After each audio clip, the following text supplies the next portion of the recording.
ইনকিলাব ইনকিলাব।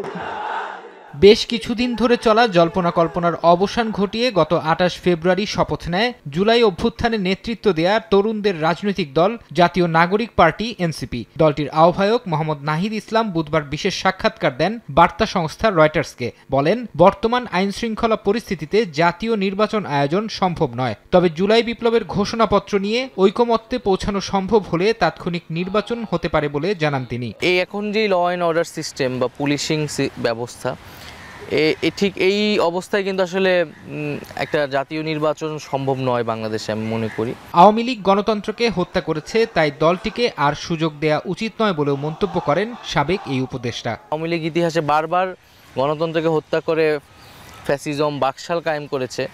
বাংলাদেশে তাদেরকে আর তৃতীয়বার সুযোগ দেওয়া উচিত নয়, যেহেতু গণতন্ত্রের যে কোর প্রিন্সিপালগুলো সেটার সাথেই তারা আসলে একমত নয়। তারা একটা সন্ত্রাসী সংগঠনে পরিণত হয়েছে, ফ্যাসিস্ট সংগঠনে পরিণত হয়েছে। এনসিপির আহ্বায়ক রয়টার্সকে আরও জানান, তার দল চায় সেকেন্ড রিপাবলিক তৈরি করতে, যেখানে কেবল সরকার নয়, পুরো নিয়ম কাঠামো পরিবর্তন করা হবে। বর্তমান সংবিধান ফ্যাসিবাদকে আশ্রয় দিয়েছে, ফলে এর পরিবর্তন করতে হবে বলেও মত তার। সেকেন্ড রিপাবলিক দেখতে চাই বাংলাদেশে, যেটা কেবল সরকার নয়, একটা শাসন কাঠামোর পরিবর্তন হবে, সাংবিধানিক পরিবর্তনের মধ্যে দিয়ে সেটা সূচনা হবে। যে বিদ্যমান রিপাবলিক, তার অধীনেই কিন্তু একটা ফ্যাসিজম তৈরি হয়েছে। গত ৫৪ বছর তার অধীনেই বারবার গণতন্ত্র মুখ থুবড়ে পড়েছে।